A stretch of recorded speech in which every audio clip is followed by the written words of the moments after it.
વલસાડ જિલ્લાના Valsad rural police અને Valsad city police સ્ટેશનમાં છેલ્લા એક મહિનામાં અલગ અલગ સમયે 2 ચેઇન સ્નેચિંગના બનાવો બન્યા હતા અને બંને બનાવોમાં જે બાઇક ઉપર આવેલા આરોપીઓ હથિયાર બતાવીને ધમકાવીને ચેઇન સ્નેચિંગ કરેલું હતું. બંને બનાવોની ગંભીરતાને ધ્યાન રાખીને તાત્કાલિક તમામ જિલ્લાની તમામ ટીમો, ક્રાઇમ બ્રાન્ચ, એસઓજી સાથે સાથે વલસાડ સિટી, વલસાડ રૂરલ તમામ કામે લગાડવામાં આવી હતી. જે બીજો બનાવ બન્યો હતો ચેઇન સ્નેચિંગનો, એ દરમિયાન સમગ્ર જિલ્લામાં નાકાબંધી આપવામાં આવી હતી અને નાકાબંધી દરમિયાન આરોપીઓ છે એ પારડી પીઆઈ ગઢવીએ એનો પીછો કર્યો હતો અને પીછો કરતા આરોપીઓ વાપીના કોઈ વિસ્તારમાં બાઇક ફેંકીને જતા રહ્યા હોવાની અમને હકીકત મળી હતી. Valsad city, Vapi town, Vapi GIDC ડુંગરા તમામ પોલીસ કામે લાગેલી હતી. આ જે ગુનાને અંજામ આપ્યો હતો એ બાઇક છે એને બિનવારસી કબજે કરવામાં આવ્યું હતું અને ગુનામાં એમણે પહેરેલા જેકેટ એની સાથે સાથે એક દેશી કટ્ટો પણ ત્યાંથી મળી આવ્યો હતો. બનાવોની ગંભીરતાને ધ્યાને રાખીને સમગ્ર જિલ્લાની અલગ અલગ ટીમો બનાવીને આ આરોપીઓ બાબતે હ્યુમન ઇન્ટેલિજન્સ અને ટેકનિકલ ઇન્ટેલિજન્સ એકઠું કરવામાં આવ્યું હતું અને આ ઇન્ટેલિજન્સના આધારે ભીલાડ વિસ્તારમાંથી આ બંને આરોપી જેણે ચેઇન સ્નેચિંગ અને લૂંટ કરી હતી એ બંને આરોપીને પકડી પાડવામાં મોટી સફળતા મળી છે. બંને આરોપી જે આતમ સાહની અને બીજો જે આરોપી છે મોહમ્મદ હનીફ ઉર્ફે મુન્ના અંસારી, આ 2 આરોપીની આપણે ધરપકડ કરી છે.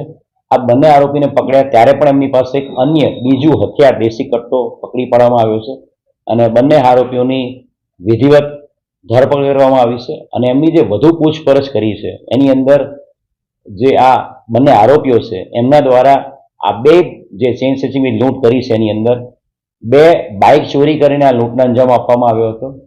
સાથે સાથે આ ચેઇન સ્નેચિંગની લૂંટ કરવા માટે એમણે હથિયારો પણ એમના જે મિત્ર છે સંદીપ, સાથે સાથે સુનિલ અને ત્રીજો દુર્ગેશ, આ 3ની મદદથી હથિયારો પણ ઉત્તર પ્રદેશથી મંગાવેલા હતા. એટલે કુલ 2 આર્મ્સ એક્ટના ગુનાઓ, 2 બાઇક ચોરી, 2 ચેઇન સ્નેચિંગની લૂંટ અને 1 જૂની મોબાઈલ ચોરી, એમ 7 જેટલા ગુનાઓ ડિટેક્ટ કરવામાં વલસાડ જિલ્લા પોલીસને સફળતા મળી છે. યુપીનો જે ગેંગસ્ટર એક્ટમાં જે નામચીન છે એનો ગુનાહિત ઇતિહાસ છે. આ રામ ગોવિંદ સાહની છે, આતમ સાહની, એ ઉત્તર પ્રદેશનો નામચીન ગેંગસ્ટર છે. ગોરખપુર અને આસપાસના બસ્તી અને ગોરખપુર આ જિલ્લાઓમાં એની ગેંગ ઓપરેટ કરે છે અને એની વિરુદ્ધમાં ગેંગસ્ટર એક્ટ સહિત 25 જેટલા ધાડ, ઘરફોડ, લૂંટ, આર્મ્સ એક્ટના ગુનાઓ, અટેમ્પ્ટ ટુ મર્ડરના ગુનાઓ દાખલ થયેલા છે. મોહમ્મદ હનીફ ઉર્ફે મુન્ના છે એની વિરુદ્ધમાં પણ 15થી વધુ વલસાડ જિલ્લાના અલગ અલગ પોલીસમાં ગુનાઓ દાખલ થયેલા છે. આ આરોપીઓ સંદીપ જે પકડવાનો બાકી છે એ મુન્નો અને આતમ સાહની, આ લોકો ઉત્તર પ્રદેશની બસ્તીની જેલમાં સાથે હતા અને મુન્ના અને સંદીપના કહેવાથી આ ગેંગસ્ટર જે આતમ છે એનો કોઈ વલસાડનો કોઈ ગુનાહિત ઇતિહાસ નથી. એટલે વલસાડ જિલ્લામાં ઓપરેટ કરવા માટે લોકોએ શરૂઆત કરી હતી અને વલસાડ જિલ્લા પોલીસની સક્રિયતા અને ગુજરાત પોલીસની સક્રિયતાના કારણે આ 2 ચેઇન સ્નેચિંગ કર્યા બાદ તરત જ આ આરોપીને પકડી પાડવામાં સફળતા મળી છે.